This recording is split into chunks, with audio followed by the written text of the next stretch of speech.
السلام عليكم ورحمة الله وبركاته. ازيكم حبايب قلبي متابعين قناة يوميات زوجة بسيطة. عاملين ايه؟ يا رب تكونوا بخير. رمضان كريم علينا وعليكم وعلى الأمة الإسلامية أجمعين يا رب العالمين. النهاردة بقى هنعمل لكم المكشكشة. عارفين يعني ايه المكشكشة؟ المكشكشة اللي جننت الناس وجننت الناس. يعني ايه جننت الناس يا مردينا؟ يعني مع إيه؟ المكشكشة بتتباع ب 450 جنيه. ليه يا جماعة بتتباع ب 450 جنيه؟ هي اتجننت، اتجننت. واللي بيشتريها بيبقى اجن منها بالظبط. هنعمل احنا المكشكشة بس على طريقة الغلابة بقى، مش المكشكشة اللي انتوا بالكم منها. لا لا، ما تصدقونيش. هنعمل المكشكشة بتاعتنا احنا، ما احنا لازم نفرح ولادنا ونضحك عليهم ونقول لهم احنا هنعمل لكم المكشكشة. المكشكشة دي عبارة عن ايه؟ عن جلاش، وعن كريمة حلوة كده ومسكرة، وعن سمنة بلدي أو ممكن في ناس بتسقيها بالحليب.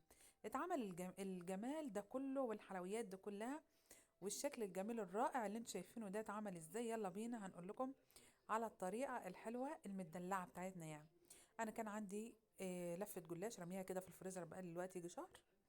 خدوا بالكم قوي من حتة شهر دي، وحطوا تحت حتة شهر دي 100,000 خط. بعدين جبت كده، حسيت ان انا نفسي اكل حاجة مسكرة اليوم، فجبتها وقلت لا تعالي بقى، ده احنا لازم ندلعك.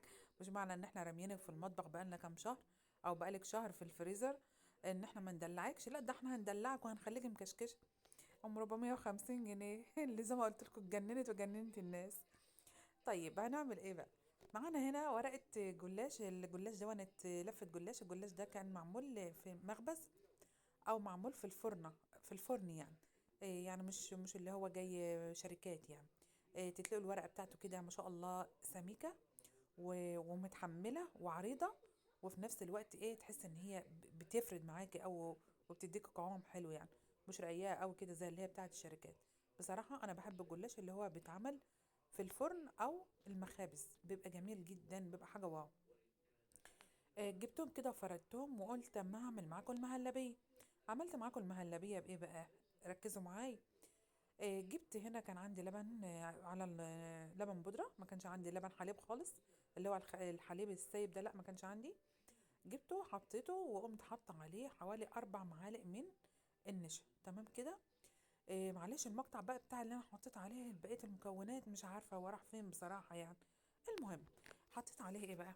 كان عندي شوية زبدة، قالب يعني شوية قطعة كده من الزبدة، حطيتهم عليه. وحطيت عليهم كمان شوية من الفانيليا، ده في المهلبية بتاعتي. يعني ركزوا في المهلبية اللي مش عارفة راحت فين اسمها دي. وكمان كان عندي ايه بقى؟ كان عندي قالب، نص قالب شوكولاتة بيضاء. وقمت ضيفاهم فين؟ ركزوا معاي، على المهلبية بتاعتي. بس مش عارفة والله، هو اتخطف كده، ما علينا يعني. انا قلت لازم ادلعها بقى، فمش هدلعها غير لما اعمل الميكس الجميل اللي انا قلت عليه ده. وقمت حاطه شويه لبن بودر، حاطه شويه اللي هو ايه، قولوا معايا، ركزوا، انا مش مركزه خالص اليوم. قمت حاطه شويه لا بتاع ده سكر بودره. بس حوالي معلقتين بس. ليه؟ لان انا مش عايزاها مسكره. يبقى انا حطيت في المهلبيه بتاعتي ركزوا معايا، حوالي 4 معالق من النشا. وحوالي كان عندي قلت لكم نص قالب كده من الشوكولاته البيضاء، بس طبعا بعد ما خلصتها. وحوالي مكعب من الزبده. وكمان عملت ايه تاني؟ حطيت شويه لبن، حطيت شويه سكر بودره والفانيليا بتاعتي. تمام كده. خلاص. عرفتوا المدلعه بتتعمل ازاي؟ هي المدلعه كده. هما بيحطوا لها بقى بيزود البتاع المكشكشه، قصدي نسيتوني. بيزودوا يعني بيكلفوا الكريمه بتاعتها عشان تبان ان هي مكشكشه وفي نفس الوقت مدلعه، مكشكشه مدلعه. فبيحلوا الكريمه بتاعتها وهي لف الجلاش عادي خالص. وبعد كده بيقوموا عاملين الحركتين اللي انا قلت لكم عليهم دول. بس هي دي. المهم، نيجي بقى للجلاش بتاعنا. انا طبعا معايا سمنه. السمنه بتاعتي اللي انا عاملاها دي طبعا في ناس ممكن تستخدم السمنه البلدي، انما انا حطيت شويه زبده صغيرين على شويه سمنه من اللي هي الهولندي، السمنه العاديه بتاعتنا يعني. كانت روابي بصراحه يعني. وبعدين قمت جايه وقمت حاطه نص المقدار اللي هو بتاع الجلاش. فردته بالشكل اللي انتوا شايفينه ده، الحلو العادي التقليدي. وبين كل ورقة وورقة حطيت بتاع دونت طبقة من السمن. تمام كده، دهنتها طبقة من السمن. تمام. طيب خلاص، احنا كده انتهينا من الجزء الاولاني وحطينا الكريمة بتاعتنا، الكريمة الحلوة المدلعة المدلعة اللي بسببها المكشكشة بقت ب 450 جنيه. طيب بعدين قمت جايه عامله ايه؟ جبت الجزء بقى اللي هو التاني، وقمت جايه فرداه بالطريقه اللي حضراتكم شايفينها دي، وقمت مكشكشاها زي المروحه. شايفين ازاي؟ بصوا الحركه دي، طب بصوا الحركه دي. وقمت مكشكشاها كده زي المروحه. عارفين المروحه بتاعت زمان؟ فاكرين احنا واحنا بنعمل المراوح بتاعت زمان كده؟ اهو كنا بنعمل كده، ونقعد نقول ايه، تعالى ننش على بعض كده، اسمها النشاشه والمروحه وكده يعني. ونقعد نهزر وبنلعب مع اصحابنا يعني. وقمت جايه قمت عاملاها بالشكل الجميل العادي التقليدي ده. تمام كده لغايه ما نغطي طبقه الكريمه اللي قدامنا دي. يبقى احنا كده عملنا ايه؟ المكشكشه. مكشكشه ولا مش مكشكشه؟ هتفرجوا دلوقتي. المهم في الحاله دي طبعا انا ما وريتكوش برضو الشربات بتاعي. معلش اسفه يعني، برضو الشربات بتاع، بس انا كنت عاملاه يعني، انا باجي قبل رمضان، ويمكن انتوا شفتوا الفيديو ده، وبقوم جايه عامله كميه من السكر وحطها عندي للحاجات دي، عشان مثلا لو احتجت كنافة في اي وقت، البتاع دونت جلاش، المهم يبقى عندي يعني، ما اقعدش كل شوية ان انا اسقي وكده يعني.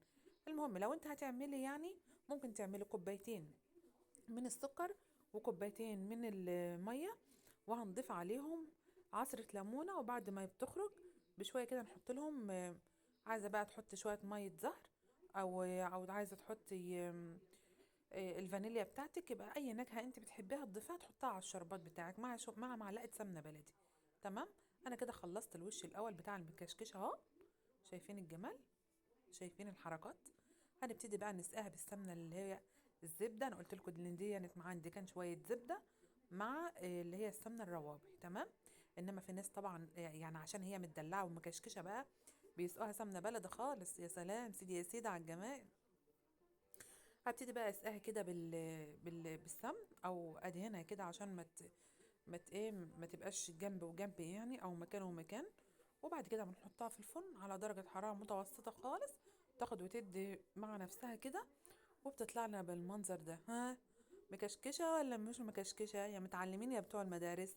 لا مكشكشة، والنعمة دي مكشكشة يا على الآخر. شايفين الشربات بتاعي؟ بسم الله ما شاء الله تقيل وجميل. شايفين العسل؟ شايفين السيرب عامل ازاي؟ تحفة تحفة تحفة بجد يعني. طبعا ده زي ما أنا قلت لكم مركون عندي في التلاجة، بعمله وبشيله. اللهم صل وسلم على سيدنا محمد وعلى اله وصحبه وسلم تسليما كثيرا.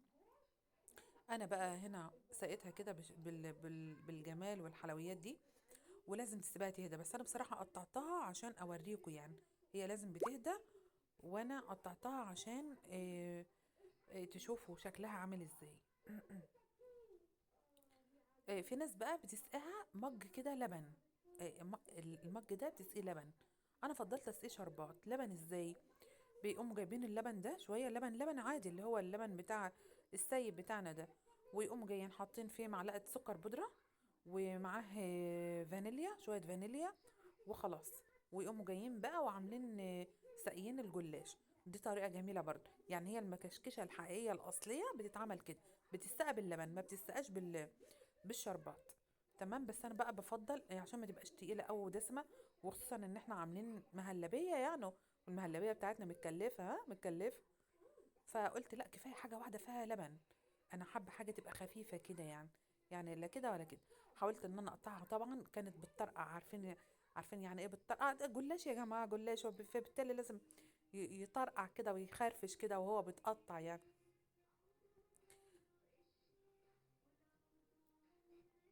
هبتدي بقى اقطعها كده بالشكل انا قطعتها يعني عشوائي كده، هي كانت سخنه، فزي ما قلت لكم هي كانت المفروض تستنى شويه، بس انا بقى استعجلت عليها وايه، وقمت مقطعه جزء منها كده عشان ان انا اوريها لكم، لان طبعا مستعجلين عليها يعني، عايزين نشوف المكشكشه وسر جمالها وسر حلاوتها. هي طعمتها في المهلبيه بتاعتها عشان تبقوا عارفين يعني، زي ما قلت لكم طعمتها في المهلبيه بتاعتها، واللي بيديلها الثمن الاكبر بتاعها هو المهلبيه بتاعتها، وبيعملوه كمان من الحليب المكثف. شايفين الجمال؟ مكشكشه ولا مش مكشكشه؟ انا عايزه حد يقول لي ان هي مش مكشكشه. ع- حد يجي يقول لي دي مش مكشكشه يا جماعه، ب 450 جنيه. احنا عملناها بحاجات ما تكلفناش بالكتير قوي قوي، يعني بتهيألي يعني ما تزيدش عن ال40 جنيه.